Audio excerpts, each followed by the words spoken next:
welcome to the very first episode of the Hailed Married podcast.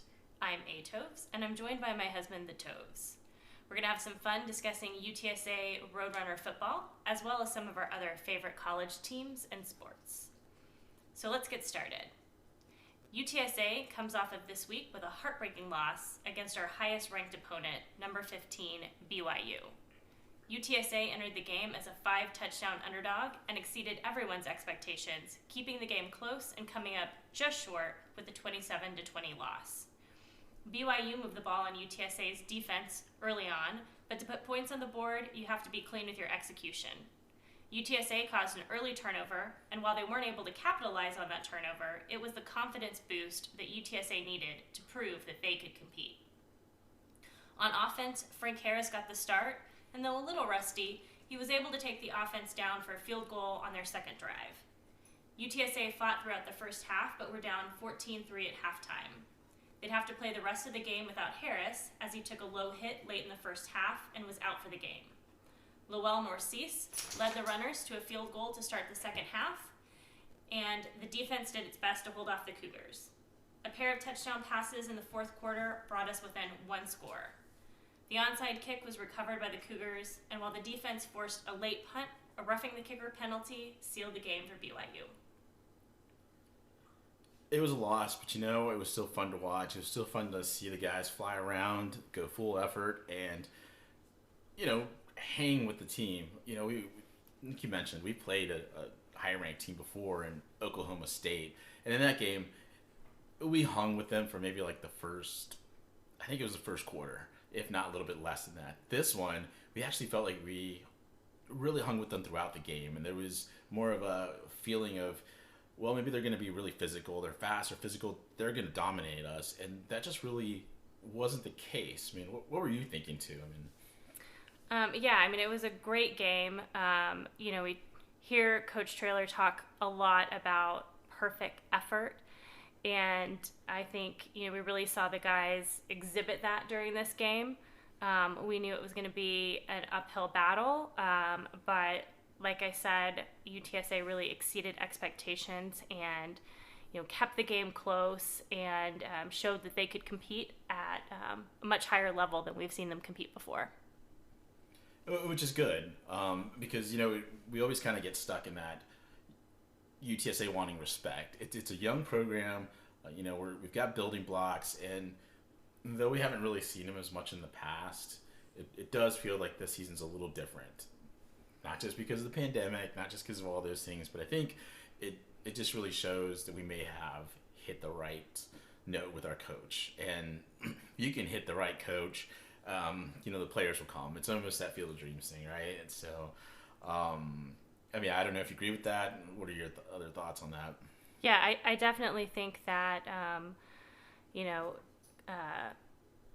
we hired the right coach in Jeff Traylor, and he is really putting in the right building blocks to build a culture, not just to win in the short term, but really to, build the future of UTSA. So having said all of that, let's talk about what we learned from this game. Sure.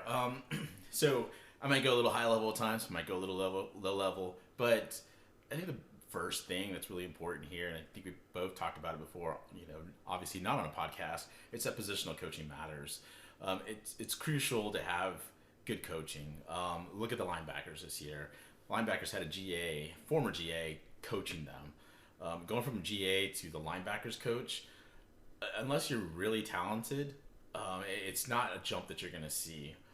It's almost like going from this frontline employee to all of a sudden being in senior management. That it just doesn't jive unless you clearly can see the talent there. And so you saw the linebackers struggle a lot last year. They were out of position. Maybe it was also the defensive scheme, but it just felt like we needed an upgrade there. Jeff Traylor came in, got Tyrone Nix as a defensive coordinator and a linebackers coach, and you see the difference. You see the linebackers in better position. You see them recognizing plays a little better. They still struggle at times. There's still errors. But through this whole mantra of, full effort, perfect effort all the time, it really helps not only the team, but it helps really just the players. So with that, we can also look at the offensive side. And the offensive side, you see Barry Lundy has taken over offensive coordinator, but he's also the quarterback's coach, and you see the improvement from the quarterbacks. Last week, Adkins goes down. They bring in JoJo Weeks. It's sort of the kind of comparison there. They're both similar guys. So, yeah, we could have gone to Lowell Narcisse, but the thing is that we've seen what Lowell is like. We know what we've got in him. And really, he was only prepared for his low package, so it was limited in terms of what he could do. This week, Traylor kind of learned from some of those things that he's done, and so he prepared Narcisse for this game, and you could see the difference in this. The whole playbook was open, and you also kind of got a feel that at some point they were going to pull Harris anyway, because it felt like Narcisse being prepared led them to think either Frank's going to go down or we're going to need to just bring him in just to, and I hate to say it, take some hits. He's a sturdy kid. And just looking at Lowell, I think that's the second thing we learned, that he is better than we thought. You could see some of the raw skills. He's got an incredible arm. He can flick it like 20 yards on the field easily. And you can see it. The problem is the accuracy. It's not always there. But you saw development in this, I think in this game, where you saw him hitting receivers right in the right spot. That pass to Zachary Franklin at the beginning of the fourth quarter, he could have just thrown it away. I think, I told you during the game, I think it was going to be on the sideline somewhere. In this game, he puts it, and he put it in the right place for Zachary to make a play. And it was just incredible. Just, again, was it a lightning in the bottle? It wasn't, because you continued seeing him place the ball in the right place for his receivers. And you just got to feel good for the kid. Here he is. He was recruited by Frank Wilson. He has uncertainty when Frank gets fired. And now here comes Jeff Traylor. And he's running a system that's not really designed for him. So how do they adjust? Well, they worked on his footwork. They worked on just the way he was passing the ball. And it really came to fruition here. Hopefully he can continue building here. But it just really feels like we found a pretty good diamond in the rough here. So with that being said, this is the third game in a row that the Roadrunners had their starting quarterback leave the game in the first half with an injury. So how do you go about building a cohesive offensive strategy when you have that kind of constant disruption at the quarterback position? Great question, because it's been going through my head is what fixes the offense. We know what they can do. They just haven't been able to do it yet, and it really starts with the quarterback. The injuries don't help, but I think, and this is where UTSA fans might get a little, if anybody listened to this, would throw the pitchforks at us and kind of break open our house. But we got to go off Frank Harris. I really like the kid. I think all of San Antonio and UTSA loves the kid. He's a local guy. Had a great high school career, but he's just injury prone.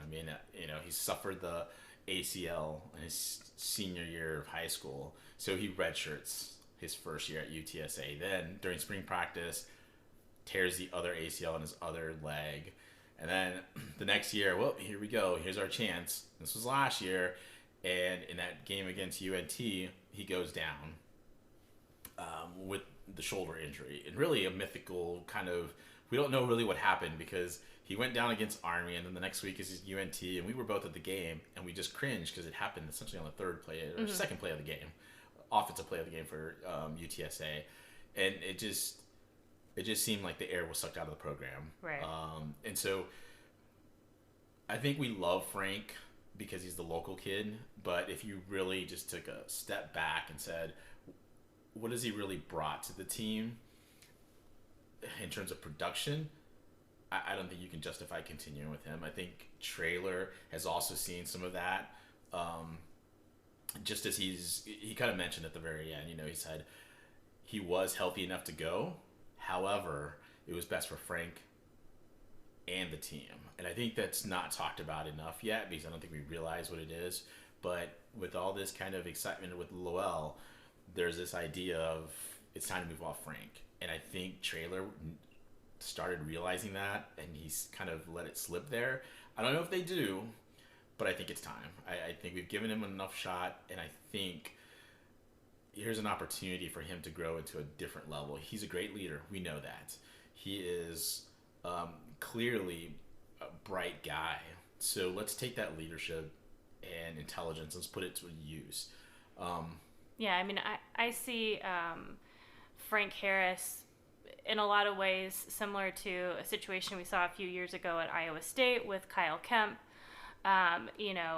Kyle was their starting quarterback. He was really leading the team to a turnaround, and then had an unfortunate injury.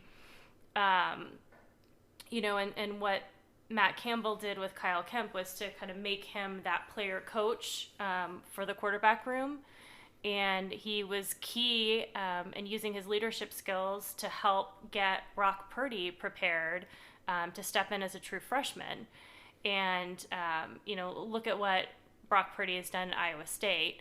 For him to be able to come in as a true freshman was, just outstanding. And a lot of that really comes back to, the leadership that they saw from Kyle Kemp. And so, you kind of wonder, could Frank Harris step into that type of, player coach role? And, could he be, somebody who really helps to develop the next generation of UTSA quarterbacks, whether it's, starting now with JoJo Weeks and, then preparing, the future with Sudden Sapien and some of the other, kids that are freshmen and sophomores right now. I agree. I mean, I think, really to finally answer that question is we get the quarterback solidified, and now teams know, our team knows who's going to be behind center really long term. Frank has been great, February through September, but he can't get past that.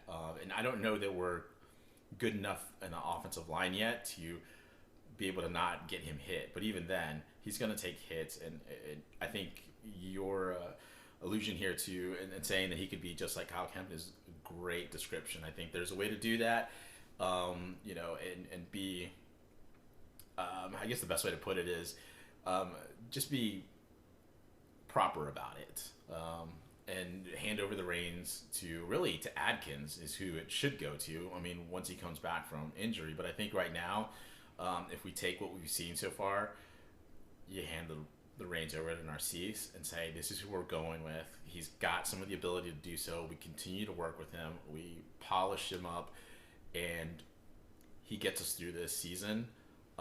If he takes shots, he's not going to, obviously he's not Superman, but he'll take those shots and he'll be okay. And, I think that'll just help him continue developing as well.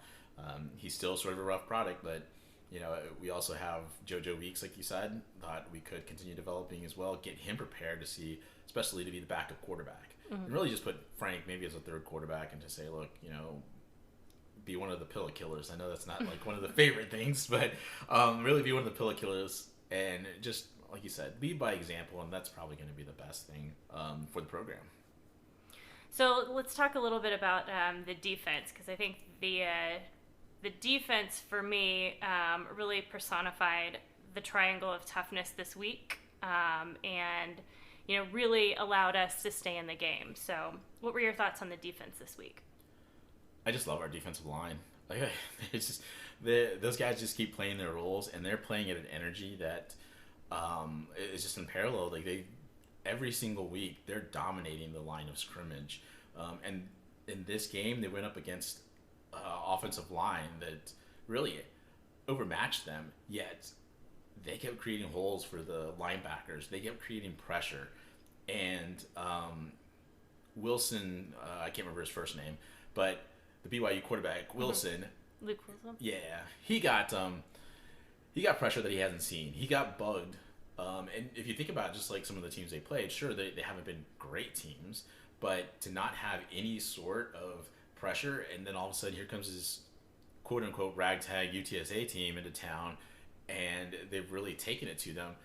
It was just impressive for me. I mean, again, I can't rave enough about that defensive line. I really like what they're doing, and right now over the last 2 games, what they're doing without their best player, like that's got to say something. You see the drop off with the quarterbacks. You would see the drop off if we lost Sincere McCormick with the running backs. Well, I mean, we're already feeling it with Brendan Brady. He dropped off, and look what happened. So, just that defensive line has just been terrific. The linebackers, they're getting there. I think they've done well. They've misread some cutback opportunities against UAB. They did better this time, but again, they had some problems in terms of filling those gaps. I gotta say, I love Tariq Woolen. Like Tariq is just, I can't say enough about him too. He has gone from being this wide receiver that maybe couldn't catch a pass to all of a sudden using a 6'5" frame to disrupt the passing game. And he's so physical. Like, you don't go from wide receiver to cornerback and then really start pummeling guys. The thing with him, though, is, and I think this is just one of the takeaways that I've seen from him, is that he's maintained just proper technique. And I think, when you're transitioning to a new position, sometimes you just forget about technique. How do you tackle? How do you watch somebody and make sure you have a good footwork? His footwork still needs help. He got burned by, I think it was Gunnar Romney, deep late in the game. But it's gonna happen. It's we're gonna allow some long passes, but overall he still hits hard. And even though you didn't hear his name that much, it was because he was blanketing some of these guys, and he was just doing a really good job. Antonio Parks is kind of taking over in the safety position,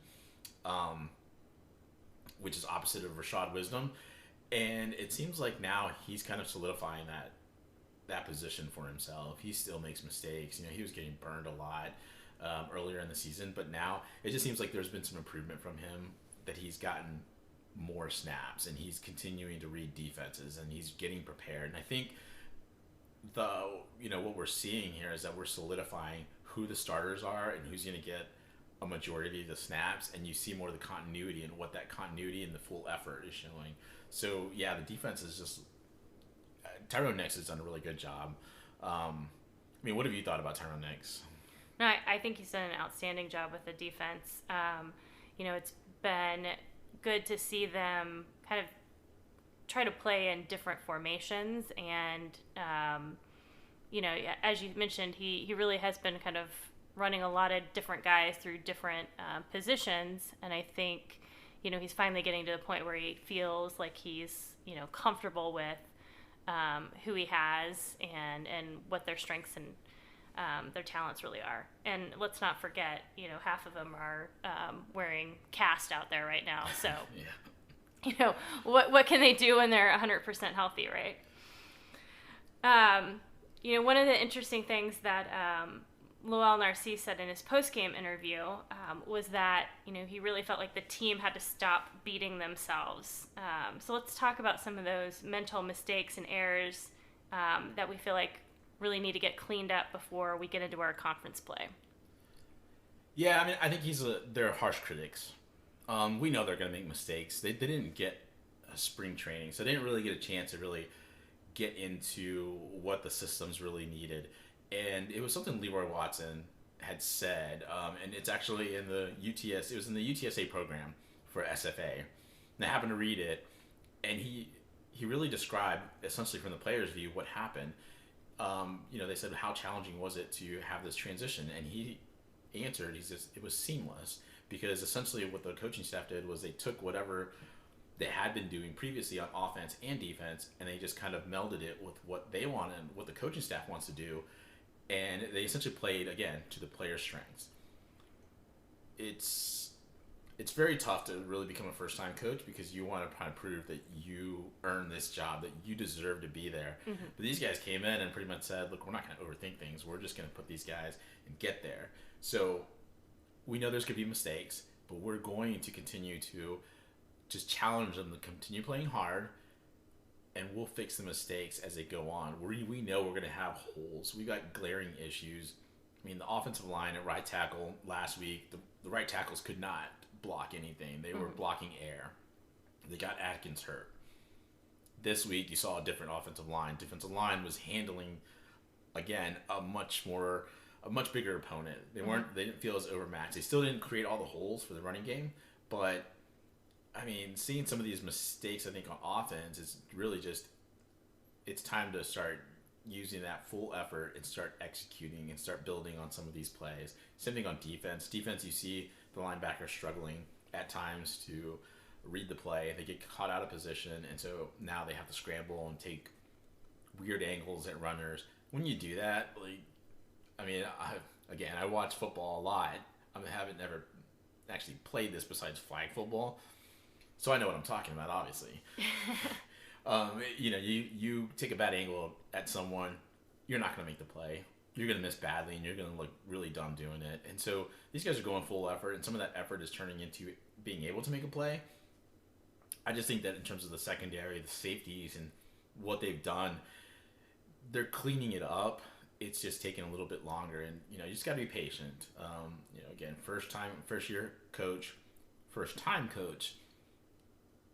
and some of these guys are learning those new positions, so there's going to be a mistake. Tariq, like we talked about before, his footwork needs to improve. Corey Mayfield is his partner on the opposite side, not as good as Tariq, which is, again, telling you a lot about the cornerbacks. Mm-hmm. We have some problems there, but to really look back at, have teams been able to really go after Tariq and really go after Corey Mayfield?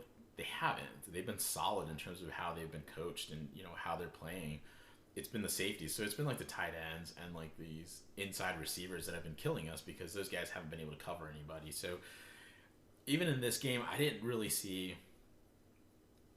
see a lot of mistakes that said this is recurring over and over and over. We're fixing them. It's just once you fix something, sometimes new stuff comes up, and it is. Well, let's talk about the one mistake that did get repeated this week. We saw last game, Rashad Wisdom went out with the targeting penalty against UAB, comes back, starts the second half, and after one or two good plays, gets called for the exact same penalty, and once again gets ejected from the game. So previous to that, we had been the two of us were looking at each other, and they mentioned it on the broadcast. But he made this hard hit. But I told you, he really lowered his helmet. He went right after a guy, and the look on your face it wasn't of what are you talking about? It was like, yeah, I saw it too. It was just shocked that here he made this mistake last week, and now he's making the same mistake. He is literally just lowering his head and just going like a missile. Mm-hmm. That's old school football. This is new school. You have to adjust. You have to clear up those mistakes, and it doesn't seem like he's learning. We did see Frank Harris pull him aside on the sideline. Right. And they kept showing that, and he was just, Wisdom was going crazy. His mom was going crazy on Twitter saying, my baby, blah, blah, blah. But the reality is, it doesn't matter what happened with the BYU player. I get that he should have been ejected because that was lowering the helmet too, but Leroy Watson's a huge guy, so they gave him the benefit of the doubt. Here comes Rashad hitting this more live wide receiver, and it's seen differently. So that's really something that's got to be fixed by the refs, but you can't fix it there. Arguing about it, when was the last time that was overturned? Like, we've never seen it overturned. So, Rashad, you've got to fix yourself. And you've talked about it before in terms of looking at, outside of sports. Start looking at yourself in your personal life, and you see, hey, I'm the one in charge of what I've got. I make mistakes. I'm too lazy. I don't do this. But maybe we talk ourselves into, well, it's okay that I took a 30-minute break or didn't do anything at work. Well, Rashad, you got to take advantage. Look at yourself and say, I can't be lowering myself. Yeah, you got to control what you can control, and kind of with Rashad, it's probably controlling some of his emotion. Yeah, and then, is it Traylor though? I mean, you kind of see Traylor, and he was defending his player, and there's one thing to go all blindside and be like, I got your back. I think the players understand that. The thing is, he's also got to be able to not go on this emotional roller coaster, mm-hmm. and be a little. And I think this is going to be a recurring theme through this, is comparing him more to Matt Campbell. Mm-hmm. In that, you just got to be smarter on how you play.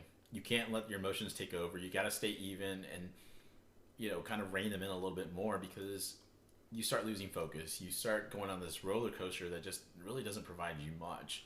And it's interesting, though, that I bring that up, because when we were able to got a chance at National Signing Day, we got a chance to talk to Traylor. Yep. And what did you tell him was like the example of the head coach that you wanted?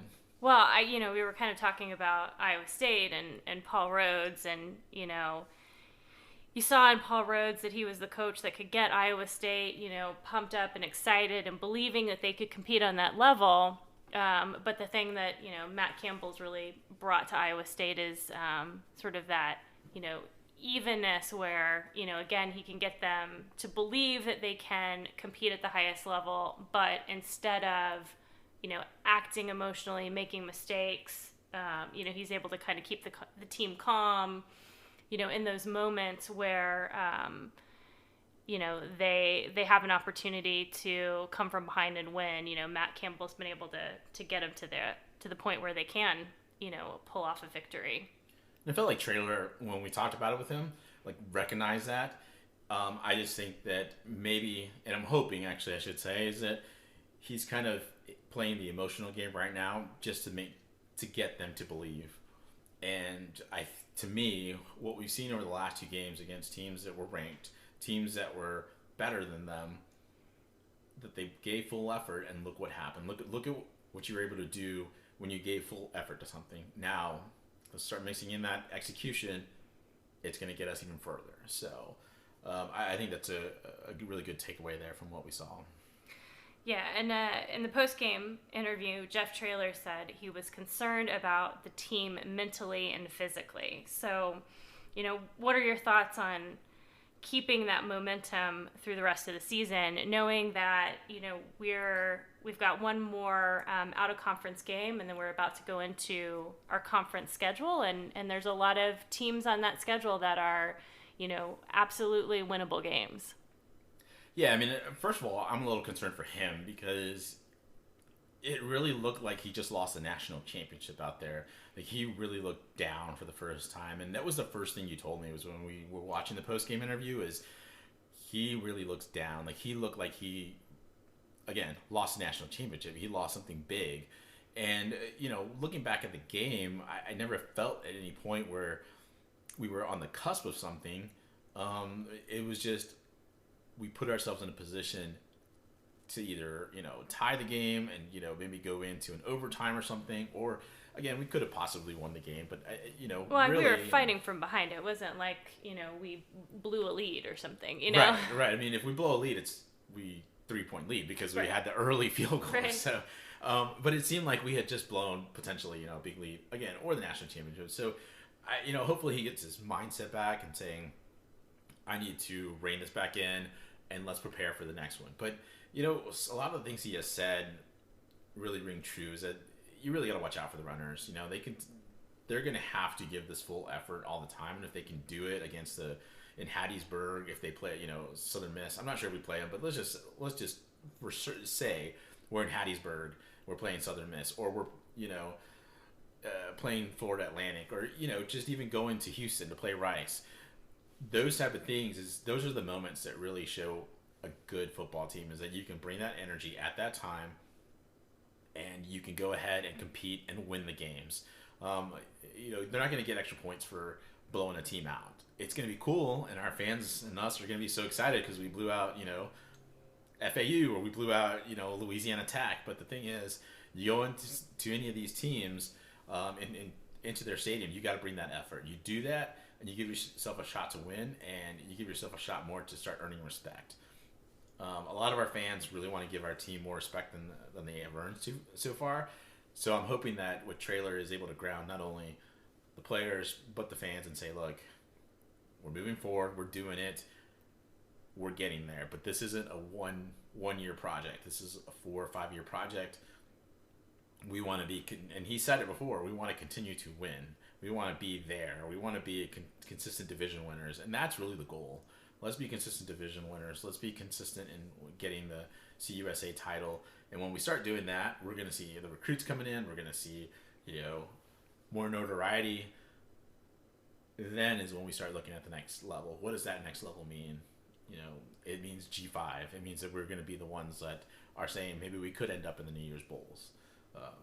But that's long term. That's still a long term goal, and that's something that we need to keep that reined in. So, all right. So let's start to wrap it up with our offensive and defensive player of the game. I got a kick out of this because I was looking back and I was thinking, well, who am I gonna say is that person or persons? And I know that feels like there's this one star or this one person it should be for the offense, but I'm going down and dirty with this one. I'm going with the big boys here. I'm going Ahufitu Maka, our center on the offensive line. First of all, he handled the BYU defensive line, a guy who's probably going to be an NFL prospect, really well. He was out there. He made sure to make the line calls. It was really good to see. More than that, and we starting to see this as a trend, so that means that it's something good. He's recognizing when there's offsides on defense, and he's snapping the ball. He's got a good rapport with our quarterbacks. We're getting that free play off. Right. That free play led to a touchdown. So I get that, Lowell had a great game. I get that, Sincere, had a decent game, and that Zachary Franklin really showed some stuff. But I think Maka's smart play on the offensive line, I just want to highlight him this one. Even if it's just this one game, I just want to give him that.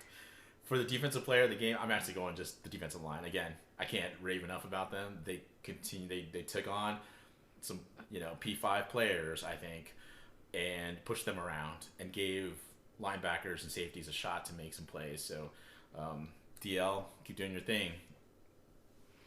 All right, well, before we go, can we talk about a little fun statistic that I saw here today?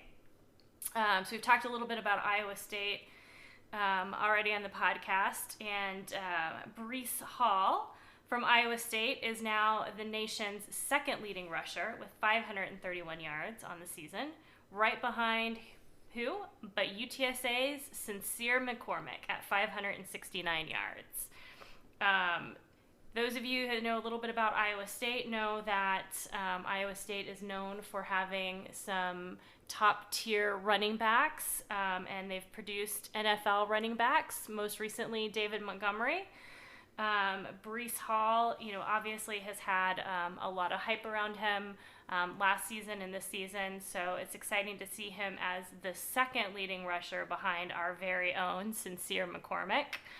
And again, I think, this season, UTSA, partially because of coronavirus and some of the teams that weren't playing, has really been able to get some national exposure, but it's really great to see Sincere's success and to see Breece Hall right up there with them.